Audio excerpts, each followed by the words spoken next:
Hello, beautiful people. Welcome to this week's episode of the Montpelier Happy Hour here on WVEW LP Brattleboro. I'm your host and producer of the show, Olga Peters, and this is where we talk about how things in Montpelier shake out for the rest of us. I am very excited to welcome to the show today for his first time, Senator Scott Beck, who represents Caledonia up in the Northeast Kingdom. He is the Vermont Senate's minority leader, is one term you may hear, or Republican leader is another term you may hear. And the reason I'm saying that, Scott, is as I go down the list of all the committees you serve on, you are a very busy person. Um, so if you're not familiar with Scott's work, he serves on the Senate Committee on Finance as well as the Committee on Natural Resources Energy. But he also, you serve on the Education Yield Bill Conference Committee, the Senate Rules Committee, Joint Fiscal Committee. There's a whole list if you go to Scott's bio on the legislature's website that I have to say, Scott, they're kind of impressive. So thank you for being here today. Thank you. I just try to do them one at a time. Just keep everything simple. Well, one question I had for you as I was making notes yesterday is, previous to serving in the Senate, you also served in the House. And I'm wondering what was it like to jump from the House to the Senate? Um, Huge difference, not much of a difference. Well, in some ways, not much of a difference. I mean, it's a legislative body, follows the same rules as the House, the same key, the same badge, the bathrooms are in the same place. Those things are all the same. But And those are very important things. those are very important. But I'd say there's three big differences I think between the House and the Senate. And one is that in the House, you have one standing committee that you serve on. When I was there, I was on Ways and Means in education previously to that. In the Senate, you have a morning committee and you have an afternoon committee. And for me personally, I've enjoyed that because it breaks up the day. It's not the same committee in the same chair in the same room, for the whole day. So that's been very nice. Because we only have 30 people in the Senate versus 150 in the House, the floor sessions are much shorter, Huh. without a lot of dramatically shorter.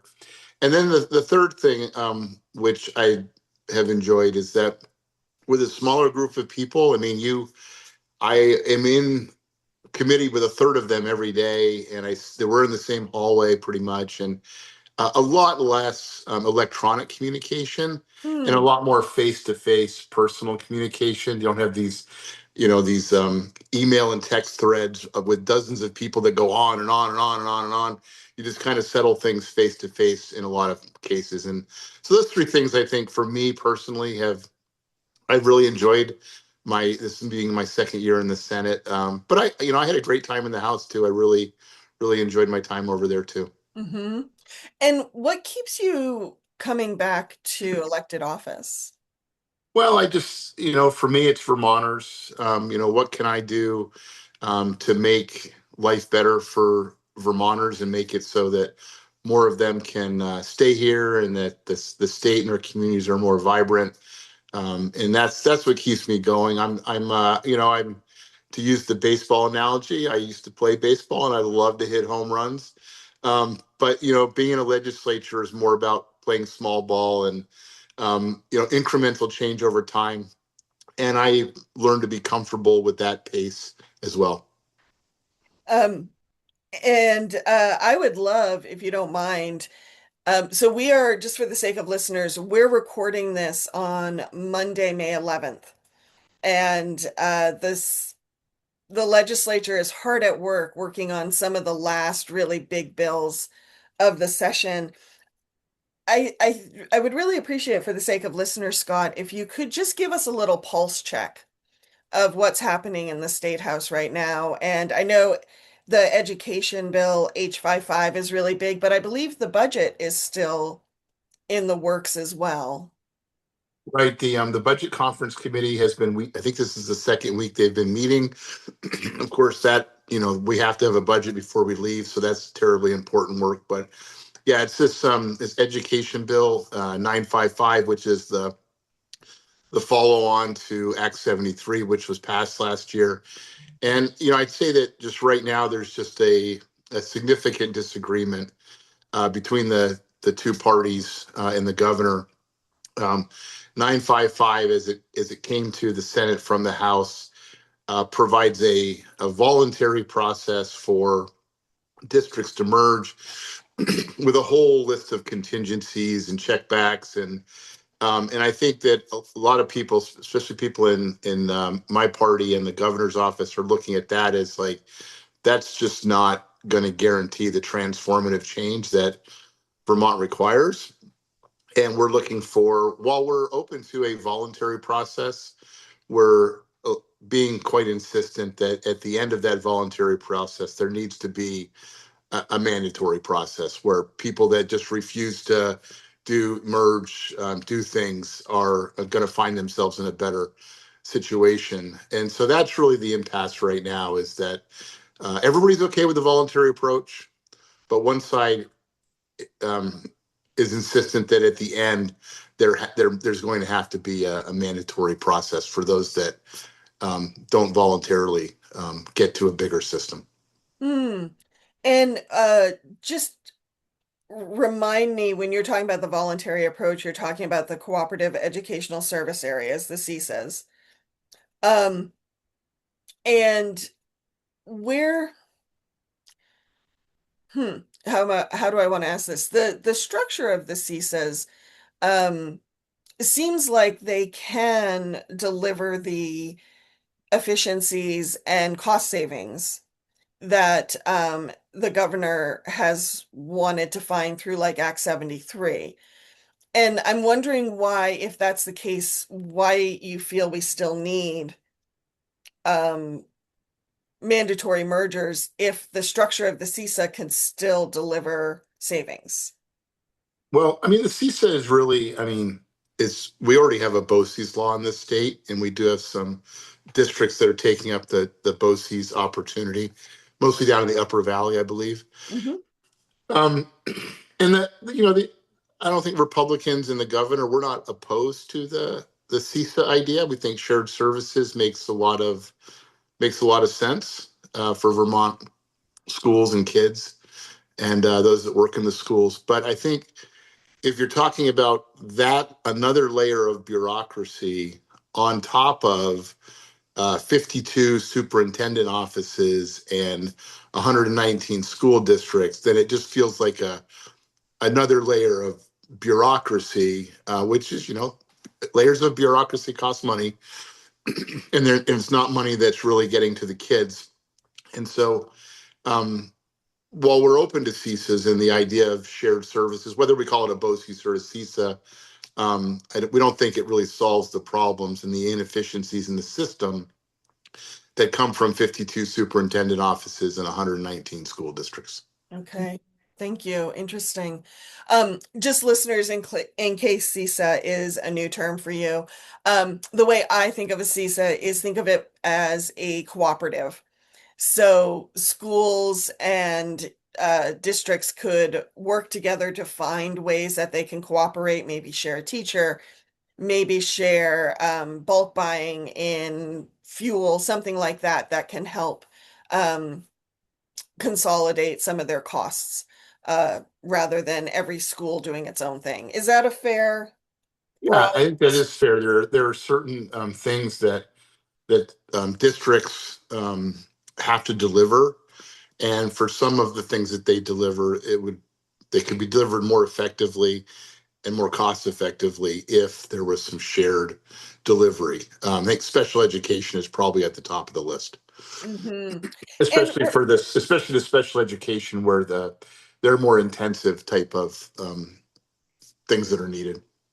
now, if I remember correctly, you served on the school redistricting task force. I did over the summer, yes. Yeah, and one of your, I believe she served with you, our Senator Wendy Harrison. Yes. was also on the task force, and she kind of shared some of her thoughts on a different episode that work and how they got to the CESA recommendation. I'm curious for you, what was it like for you kind of working on that task force? You start with the goal of creating those new district maps or recommended maps, and then the recommendation moves to CESA. Has that changed any of your thoughts on redistricting, on how to approach some of these issues? Just what was your experience? Well, I don't know if it's, I mean, I think I was on House Education when we did Act 46. Mm. So when people, above my pay level, decided that we were going to do a redistricting initiative, I clearly understood how difficult that would be. Um, and so, I think, if I take that experience and apply it to the summer task force, I think, you see a lot of the same things. You have people that, um, look at what could be achieved if we would move to a bigger governance units. And then you have others that are, very focused on maintaining these very small governance units and very small districts that we have now. And in some ways, I think it even boils down to, um, you know, in New England, especially northern New England, the municipality is everything, right? I mean, we have these lines around our towns, and sometimes they feel like 20-foot high brick walls. Yeah. And that's how some people, that's the lens that some people look at this through. And then others, I guess like myself, I look at things.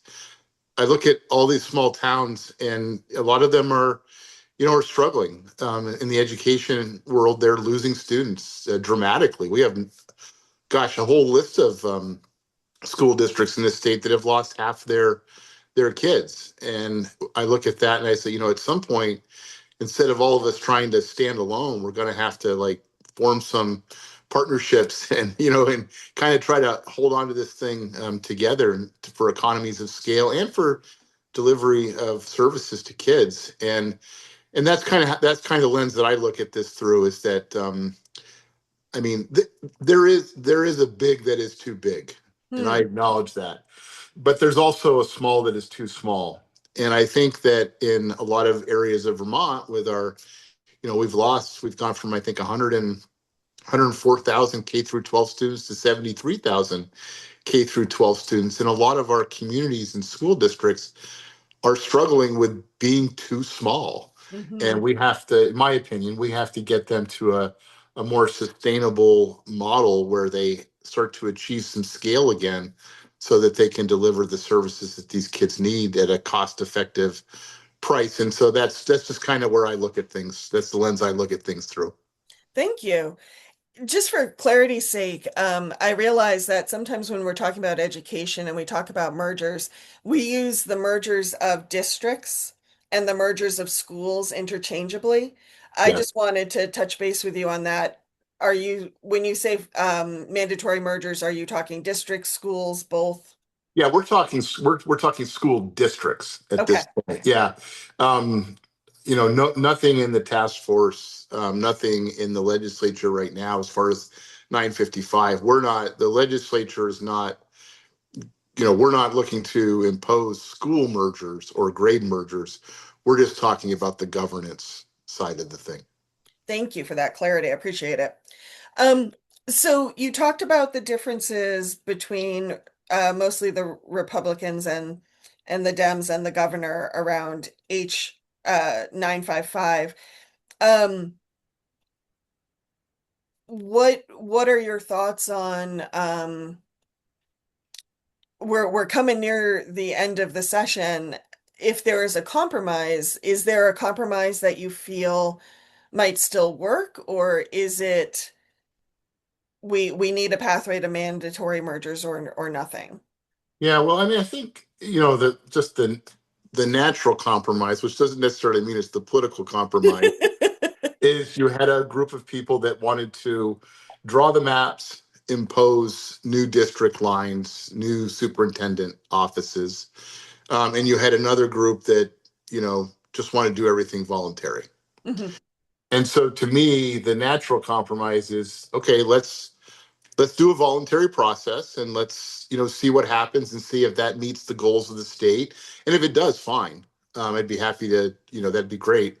But if it doesn't, you know, the state would, come in those areas that didn't meet the goals of the state and would, kind of force things a little bit. That kind of seems like the natural place to land in between, but, politically, what feels like a natural compromise doesn't always really work as a political compromise. Right now, both sides seem to be dug in a little Hmm. bit. And when people get dug in, sometimes it's hard to find a place in the middle. But of course, this whole thing could go a whole different direction too. We never know. Sometimes there are ideas out there that are waiting for, um, looking, just waiting for impasse to come to the table. So. And H955 is expected to save taxpayers money. Um, could you just give us a few examples of how that is supposed to help? Well, I think the big thing is it's um, you know I don't know if it's a dozen or 15 superintendent offices versus 52. I Hmm. think is a big thing. I think the larger districts, uh, depending on how large they are, they start to function as CESAs by themselves. Hmm. They or BOCES, however you want to, whichever term you want to use. And so as they get bigger, now they can offer a lot of the things that the CESAs are intended to offer at scale. Hmm. One curriculum director, one literacy. I mean, a lot of our districts aren't even large enough to have the fiscal capacity to say have a literacy coordinator. A bigger district would, and I think everybody, I'm sure your listening audience, is aware of the literacy problems that we're having in the state. And so I think it's just a lot of those different things. But I think what's really important is, this is all in the context of a foundation formula Hmm. conversation where districts will get a set amount of money. I mean, every dollar that you're spending on administration is a dollar that can't get down to the kid level. And Yeah. so if we're spending, in a foundation system, if we're spending a lot of money on administration, those are dollars that are really not going to get to the kids. And we'd like for as many dollars to get to the kids as possible. Hmm. Hmm. And what else is there anything about H 955? The education reform has been getting a lot of press and a lot of conversations around it.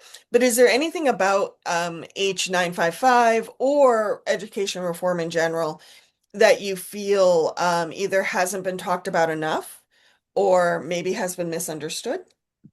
Oh, it's all been talked about a lot. But I think for one thing that I just look at this, and it's actually I think a positive. I'm really I'm glad to see it. Is it seems like the bill that came out of the House, they they decided to take a pass on this whole fight over school choice and the public tuition system. Yeah. And basically, the bill's it's not a strike at that system, which 93 of our towns in Vermont use, mostly rural. And so that was, I think, encouraging for me to okay, you know, let's we don't need to have that fight, in the related fight over independent schools.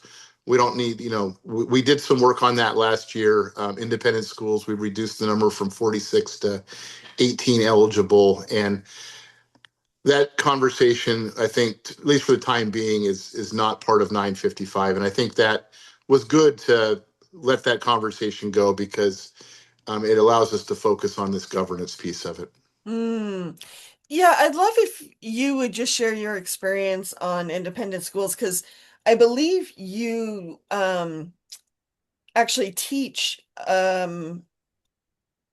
courses at St. Johnsbury Academy. Right. Yeah, I've been at I'm in my 27th year at St. Johnsbury Oh, Academy. wow. Well Yeah. done. So I'm a survivor. you've seen the education from the inside out. Yeah. Um, I th those who have been concerned about independent schools look at them as taking money out of the system that could go to public schools. That's one of the arguments I've heard. Just sharing your experience, why do you feel that school choice is important? Well, I think primarily it's, looking at it from the kid's perspective. I think when kids have the power of choice, have the ability to choose the school that's best for them, I think you're likely to get better outcomes than if they're put into a situation where it's not the school that they want to be in. I mean, with that being said, probably 80 to 85% of kids, they choose the school that's geographically closest to them. And then probably those that don't, they choose the school because it fits with their parents' travel patterns. Hmm. So I just think that, that giving the kid the chance to choose the school, really it leads to better outcomes for kids.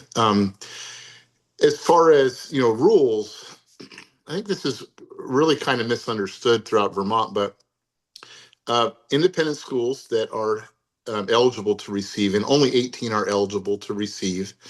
They're located in areas of the state that don't have public schools at those grades, pretty much. St. Johnsbury, for example, we don't have a public high school in St. Johnsbury or Linden for that matter. And so they serve as the school for most of those kids. But they follow a very robust set of rules. They follow the State Board of Education's 2,200 rules, which are actually longer than the 2,000 rules which govern public schools. And I think that those 2,200 rules, if you looked at them and you compared them to the 2,000 rules, they're probably 95% similar. There are a few differences. Those differences mostly speak to the different governance that those schools have, a board of trustees versus a publicly elected school board. And they also speak to the independence of the schools. An independent school like, say, St. Johnsbury Academy, for example, it's dealing with a worldwide student body, an international student body, and if you want to have an international student body, you probably want to have as much as possible an international faculty as well to teach them. And so those differences dictate some small, some differences between the two. They're, like I said, they're probably 95% similar, but there are some differences, and I think the differences they make sense. I think the 2,000 rules, as I look at them, they make sense for public schools. If anybody has an idea to make them better, I'm all for that. And the 2,200 rules, I think, speak to the independent schools. And if anybody has an idea to make those rules better, I'm all for that conversation. But I think if we try to impose one set of rules on the other, either way, I think we're either going to hurt public schools or we're going to hurt independent schools. We have just under 5 minutes left. This first half went really fast. Um,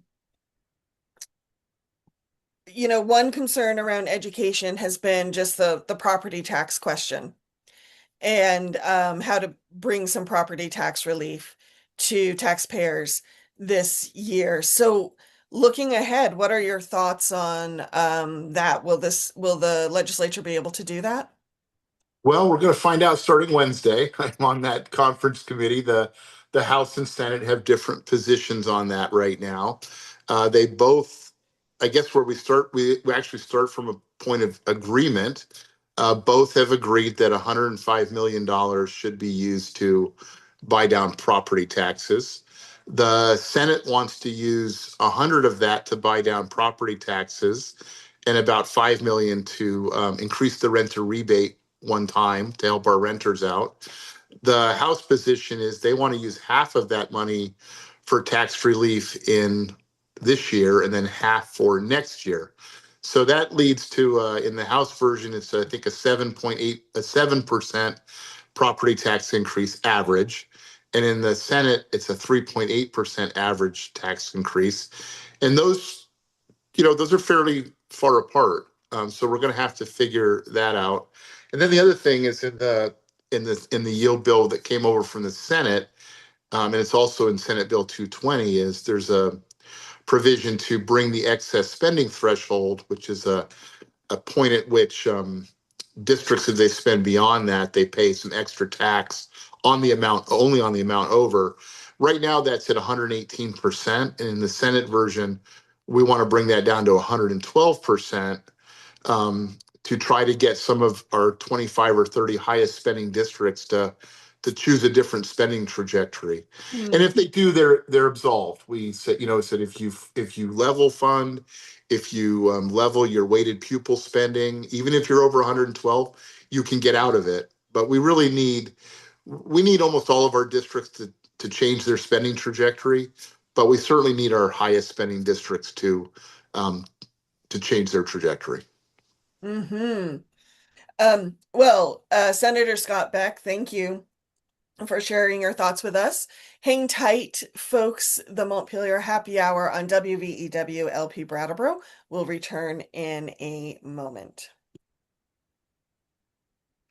Welcome back to the second half of the Montpelier Happy Hour here on WVEW LP Brattleboro. I'm your host and producer of the show, and if you're just joining me, I'm speaking with Senator Scott Beck from Caledonia County. Thank you for being here today, Scott. You're welcome, Olga. And in the first half of the show, we were talking a lot about education reform and H955. We're about to transition to talk about the upcoming fiscal year budget for the fiscal year. Before we do, I want to quickly remind listeners that the views and opinions of everyone on the Montpelier Happy Hour belong to the hosts and the guests and no one else, not our pets, not our family members, not our house plants, not anybody. And also, I want to thank BCTV for taking the video version of this show and sharing it with media centers around the state. And Scott, Yes. let's talk about the state budget. What are your thoughts right now, as far as the trajectory, say that three times fast, of the upcoming budget that the legislature is currently wrestling with? Well, I think the good news is that I think the growth is, I think, 1.6%, Hmm. which is great. I mean, that's a one year snapshot, of course, and there's a little bit of federal noise in there because of monies from the pandemic that are still lingering around. But I think the good news is that growth is 1.6%. I think the bad news is that the growth over the last 10 years has probably been about double the rate of inflation. And it's not really clear to me what that extra spending has accomplished. Um, and so, I think we need a number of years of growing the budget at or below inflation, or close to zero. Uh, Probably another 5 or 6 years of to trying to figure out all of this stuff that really mostly has been built in during the pandemic and the post-pandemic, and to figure it out and get this budget back to a level that Vermonters can afford. I think that we're all on pretty tight budgets here. I think most families are, and I just don't. We need to be really prioritizing what Vermonters really need and finding ways to put as much money back in their pockets as we can, not only for the sake of their family budgets, but also, whatever dollar that we can put back into their pockets is a dollar that gets spent in the economy, Hmm. and just kind of open this economy up a little bit. And I think that's going to be a really hard work. I mean, I think I used to, my first 3 years at St. Johnsbury Academy, I taught mathematics. I had an advanced degree in math, and boy, it's a lot easier to teach people addition than it is subtraction. And Hmm. it's true in public policy work too. Once a program or a position gets established, it's really hard to trim that program or trim that position. And I think that that's that's how hard the work is going to be going forward. Is that we're going to have to prioritize, figure out what doesn't work, and of what does work, um, can we deliver it in a more efficient, cost-effective way so that we can get some more money back into families' pockets. Hmm. Um, I have a few questions for that I'd like to dig into in a moment.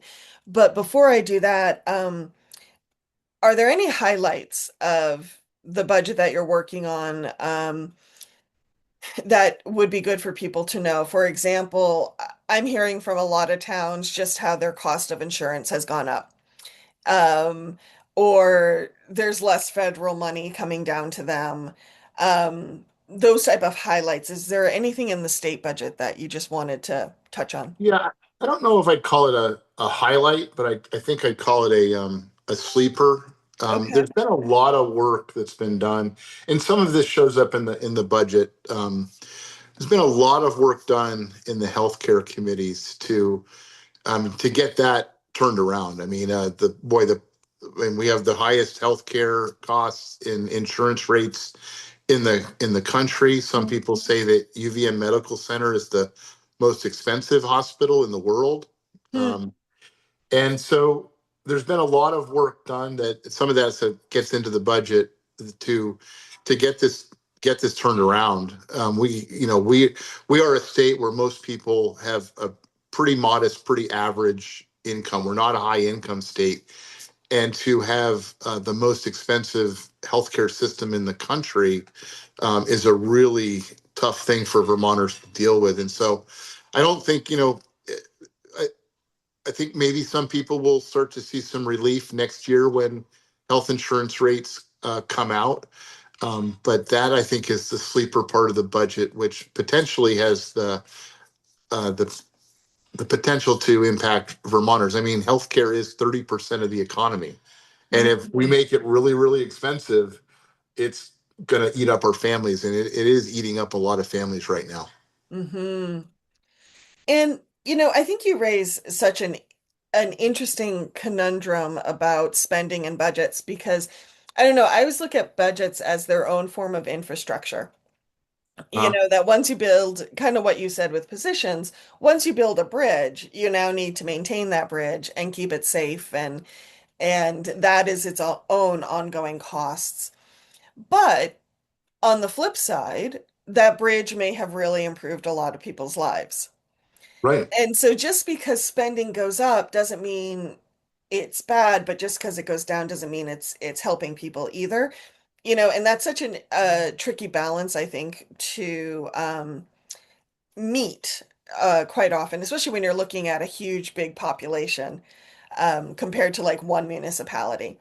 So, where do you feel perhaps the state needs needs to do better on this balance? Are there examples you can give? Help us understand kind of how you're looking at the landscape?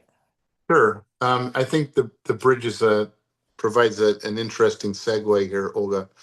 Um, so Vermont has three big funds: the education fund, which is all things public education; the transportation fund, which is all things bridges and roads; Yep. and then everything else is the general fund and special funds. I would argue that government's top two things that it should be focused on are transportation and public safety. Okay. Right now, our transportation fund is getting eaten alive. It is just the amount of money we're putting into it is far less than what we require.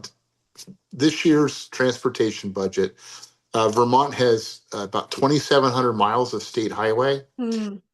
We would like to pave 300 miles a year, so every road gets hit new pavement every 8 to 10 years. This year, they're budgeted for 56 miles, Hmm. so Okay. once every 50 years. And what's happened there is that the transportation budget has to a large degree been eaten alive by the education fund budget. You know, the Hmm. and the purchase and use tax, which is going to the education fund, but is from the sale of automobiles, it should be going to the transportation fund. And so, you know, and when we do that, when we short a critical thing that government should do, um, you know, people rely on their roads. I mean, we're a rural state. People have to move around, and I can't. I'm sure your listening audience, they're tired of the, you know, bent rims, failed struts, blown tires. I mean, it's just not just the expense, but the aggravation of going through all that. And that's just one example of where we have not prioritized a critical piece of government. We have lurbs and we have all these other things we've created, and here we have our transportation fund that is really just getting short shrift. So that's one example of where we add over here, and then we're not paying attention to something over here, which is really critical for Vermonters. Okay. Um, I believe in a commentary you wrote earlier this month, you also mentioned your concerns around special interest groups. Yes. Could you unpack that for us a little bit? Yeah, I think, we have, boy, a number of, I mean, every state has them. They're not unique to Vermont, of course. They're not unique to I mean, they're everywhere. And of course, they advocate for their membership, the people that they represent. And I mean, they have asks. And I mean, I'll just, a classic one is the education fund.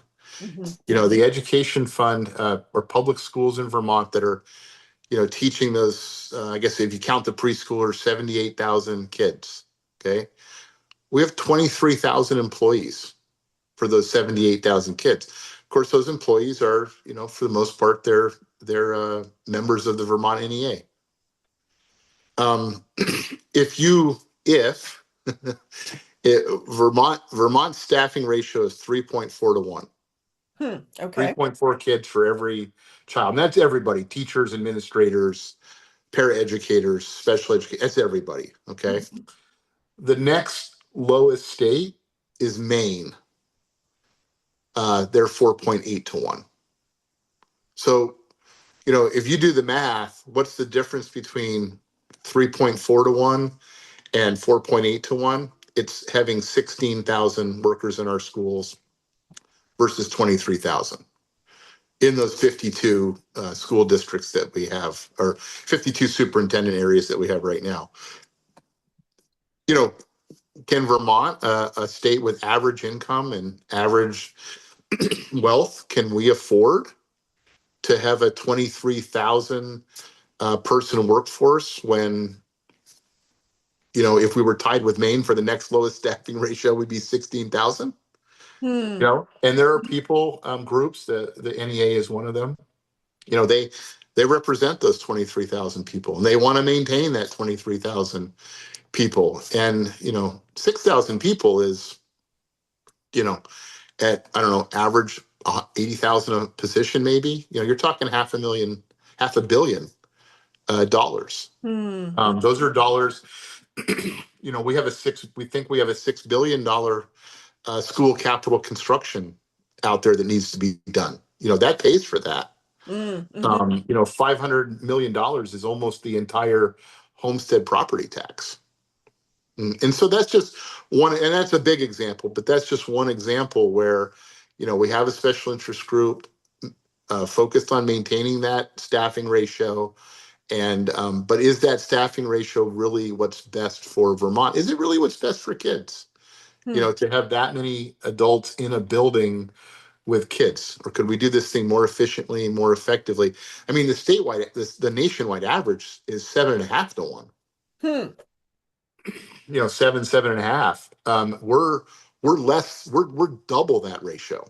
Right. And I think everybody acknowledges, we're rural, we're spread out, we're going to have a higher staffing ratio than the national average. I think everybody acknowledges that, but does Right. it need to be 3.4 to 1? And I think that's, that's a lot of money. Hmm. Well, I think your example raises such an interesting, going back to the infrastructure, another interesting conundrum. Um, and I'll just share where my thoughts are coming from. So often when I talk to people about how Vermont is working or not working, it's like we like to think of our issues as these they each exist in silos, but they're actually more like these dust bunnies. That little bit of Velcro, a little bit of Yeah. static electricity, and they're all kind of squished together. And if you pull one part of it off, it sticks to something else. um and in the example you just used, one person's special interest group might be another person's support organization. Um, and both of them have needs, and both of them have their pluses and their minuses. And so my question to you, my kind of devil's advocate question to you is, yeah, I can see the argument for reducing staff from 23,000 to 16,000, and how that would save money. And yet, we are also in a time where, if we just stick with education, schools are still reeling from some of the things of the pandemic and getting students back into a balanced state. We also have an economy that doesn't have perhaps the variety of jobs we would need, so that if someone left, let's say, an education position that you said was, I think you said 80,000, is there another job they could go to that would still, meet their professional or financial needs? And this is what I think can be really sticky about the Vermont economy is, I'm not sure I'm not sure it's healthy enough to make some of the changes we want to make. I don't know. What are your thoughts? Well, I think time is also a factor here. I mean, I don't think anybody, even me, anybody would say we're going to go from 23,000 to 16,000 next year. Hmm. So we're talking about I mean, this has grown over at least a couple decades. It'd probably take at least a couple decades to unwind it, Hmm. really. So, I think that, I mean, I don't think that any of this requires, pink slips. I think what it requires is that, to managing attrition, consolidation, and to do this in a really thoughtful way that really impacts kids' lives for the better, and also taxpayers for the better. I mean, people are leaving. I don't know what I can't I can't quantify it. I can't put a percentage to it, but I do hear, a lot of our districts are saying that, people are leaving the education profession. It's hard work. Um, so I think, just, managing attrition, we're going to, hopefully going to be going through a merger process. It's going to take us 5 to 10 years to figure out, what that looks like in the end anyhow. Um, so let's just use attrition and natural aging of people out of the workforce, or people that leave the education workforce for whatever reason, and to get to a place where we are, delivering high quality education with the right number of people in the schools. And I think we can do that if we can do that without pink slipping people, and let that whole industry evolve, and let the rest of Vermont evolve. Its economy, so these people that do want to get out of education, that they can move to something else that they Hmm. want to work in. Well, I We think don't need to that, be we don't need to be draconian about it. thank you. Yeah, draconian doesn't tend to get us very far in No, much of anything, does it? no, and it's not even really plausible. Mm. It's not politically plausible. It's not the right thing to do, but we do need to start making some shifts, I think. So I think that brings us to something you and I were talking about before we started recording, was just that big umbrella of affordability. And it's a word that comes up a lot. The lately I've been hearing it from folks in the form of just why can't I make it in this state? Financially, why is it so hard? Um, and I just think that's an interesting snarl of, we'll go back to the dust bunnies to unpick. Um, talk to me about your thoughts on affordability and where where you would focus if you were to make the state more affordable. Yeah, well, I think I think that the two biggest expenses that families have right now are probably housing and healthcare. Hmm. I mean, healthcare is 30% of the economy, as we mentioned, we talked about earlier. And so I think, I would start there. I mean, if we're going to try to make a difference, let's go to the two things that impact family budgets the most. Housing, um, you know, we we're really trying to dig ourselves out from about a 40-year hole. Hmm. We went through about 40 years where existing housing stock wasn't rehabilitated and not enough new houses were built. And so we're trying to dig out of that right now. We've got a couple programs, MHIP and VHIP, which are for the purpose of making it, using state funds to help people renovate homes or mobile homes. And then CHIP, which started last January 1st, which is basically a housing TIF. So to use a TIF, tax incremental financing, or tax infrastructure financing, to so that we can build homes and get them hooked up to sewage, water, electrical, sidewalks, drainage, stuff like that. Those three, VHIP has been a very successful program for Vermont. When you look at the number of homes that have been renovated relative to the amount of money that has gone into that, it's been a very successful program. And we're hoping that CHIP will be successful as well. There seems to be a lot of early uptake. But the real initiative, I think, is putting public dollars into housing long term to Hmm. get just into the private sector is really not a long term strategy, because honestly, government does not have enough money to, I mean, really finance that long term. We're operating right now on a little bit of COVID money and some other things, and so the real, we have to get the cost of housing down, like just the cost to build, to construct. It's been like this up in the Northeast Kingdom for at least 20 or 30 years, and unfortunately now it's spread to the rest of Vermont. But a lot of housing didn't get constructed up here by working middle class Vermonters because the cost to construct a home was higher than the value of the home.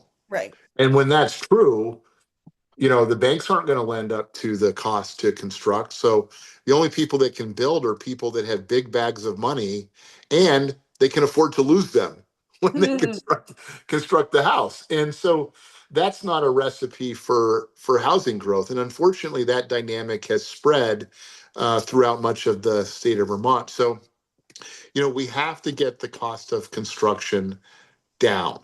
One of the administration has an initiative that they're hoping to roll out on January 1 of 27, called 802 Homes. Hmm. And what 802 Homes is it's a number of things, but the biggest piece is there would be, I think it's to start with 10 homes that are pre-designed. They pass code. They're streamlined. You order one, somebody builds it, and they're really cool looking. They're designed to fit Vermont towns. And some of them are long and narrow, for those long and narrow lots. Some of them are built for corner lots. In fact, every time I've had the presentation in natural resources and energy, I keep like, okay, which one do I want? You know, type of thing. But anyhow, they think that having that canned design that is already past code and everything will reduce the cost of construction by about 10%. Hmm. And 10% is it's significant. It's what makes that project suddenly where, okay, the cost of construction approaches the value of the home. And now, middle class Vermonters can afford to do that. And I think it's initiatives like that to get the cost of construction down, and also the chip, the housing TIF, to if you can remove those costs from the project and get the cost of that home down, then people are, once you get to that point where somebody can, okay, I build a home, the home's worth as much as it costs me to build it. Once you can get to that point, now the private sector can come in Hmm. and they can just, like I said, if this thing was flipped, the private sector would have solved this problem years and years and years ago. But Hmm. the problem is that we're upside down, and the private sector can't solve the problem. So I think that is crucial to get that figured out. And then on the healthcare side, like I said, we've done a lot of different things as far as pricing and insurance practices and whatnot, to get this healthcare thing turned around. I mean, you mentioned the Wyman report earlier.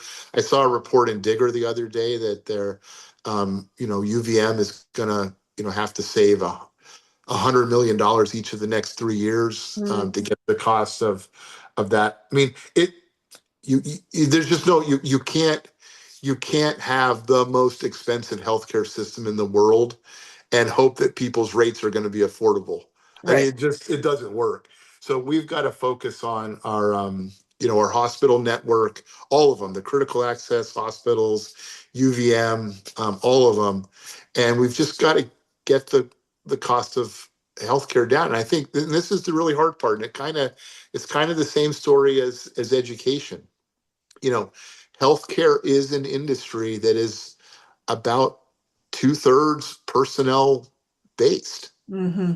Education's about 75%. And if you have the most expensive healthcare system in the world and your industry is two-thirds personnel costs, I mean, the hard truth there is that you're going to have to find a way to operate that system with fewer people working in those hospitals. Hmm. There's just no way around it. Prescription drug prices can help a little bit, but and that's and so that's, you're talking about something that we're going to have to figure out over the next 10 to 20 years. I don't think it means pink slips, but I think it does mean that we're going to really have to look closely at the staffing that we Hmm. have in our hospitals. And that's not to say that people that don't work in hospitals work terribly hard. They do. But we need to find ways that we can get this done, I think, with fewer people. Again, for me, everything you said just, my brain's buzzing in a million directions. But it keeps coming back for me. I often look at, especially because I live on a border community. Yeah. If I'm looking for a job, I can look in Windham County, I can look in Bennington County, I can also look in Franklin County and Massachusetts. And if I really wanted to drive, I could go over to the Keene area in New Hampshire. But I often look at jobs in bordering states and their wages are higher. They're just higher for almost every type of job, it seems. And that is one concern I have, is again, going back to our economy and cost of living. It often seems our cost of living matches a lot of our neighbors. It's our wages where things are sunk. And it's like that to me seems core of how do we actually make Vermont affordable is how do we pay wages that more people can live on? Um, I'd love to hear your thoughts on that. Well, I think it's a good observation, and I mean, I talk to a lot of, I said I've been a teacher for 27 years, so I run into my former students all the time, Hmm. and they will mention that to me. So they call me Mr. Beck still. Mr. Beck, I can go down to Mass and I could make time and a half what I make in Vermont, and the cost of an apartment is the same or less. Hmm. And I don't think I really have the answer as to why Vermont wages are lower. It could be a mix of what those businesses do. Like, is that statement true if you're talking about global foundries, or Hmm. is that statement true if you're talking about Beta? Um, I know it's not true I have Weidman up here, which is transformer technology. They pay pretty well, and they employ a lot of people. I think, I do hear a lot from the hospitality industry and the retail industry, which are big parts of the Vermont economy. Hmm. And they will say that, the fact that our minimum wage is so high, I have to pay my more skilled, more experienced employees a little bit less to make Hmm. that all work. I hear, that flattening of salary growth. I do hear that from those two industries. I think, I'm loath to use the word study, but I think I don't really understand. Well, one, I want somebody to quantify it. I want to understand what the difference is, um, if there's a difference, Hmm. and then understand why. And I have a few suspicions, but I don't really know if my suspicions are grounded in fact Hmm. and or how I explain those intuitions other than just anecdotal evidence. So I'd be maybe I see the people from the Vermont Chamber. Maybe I'll ask them next time I see them if they've seen any analysis on this. That would be great. Yeah, Yeah. Well, and I think analysis is useful because wages are such an emotional thing they are. for folks that it's easy for us to tell stories about them. But a few things came to mind. For what it's worth, Public Assets Institute did look, I think it was right before the pandemic, at cost of living versus wages. Yeah. So they may actually have some data for us Yeah. being They Vermont. might. Yeah.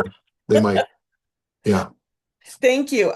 We are actually out of time, Scott, Oh, but okay. before we head out, is there anything you want to leave listeners with? Well, anybody that's listening to this podcast, I'd like to thank you for being an engaged Vermonter and really digging in and following, the process of what goes on in Montpelier and the processes that go on in the rest of Vermont. If all Vermonters and were as engaged as the people that are listening to this podcast, we'd be a much stronger state. Well, thank you for that. I appreciate it. I do have very fond feelings for my listeners. Um, if people have questions for you, they want to follow what the legislation you're working on, best way to do that. Probably email scott.beck@vtleg.gov. Fantastic. And I'll put that in the show notes for this show as well, Okay. folks. Thank you, Olga. You're welcome. And on that note, folks, thank you for joining us today. The Montpelier Happy Hours on WVEW LP Brattleboro every Friday at 2 p.m. and rebroadcasted on Wednesday mornings, as well as wherever you subscribe to your podcasts and BCTV. Have a good weekend, everyone. All right.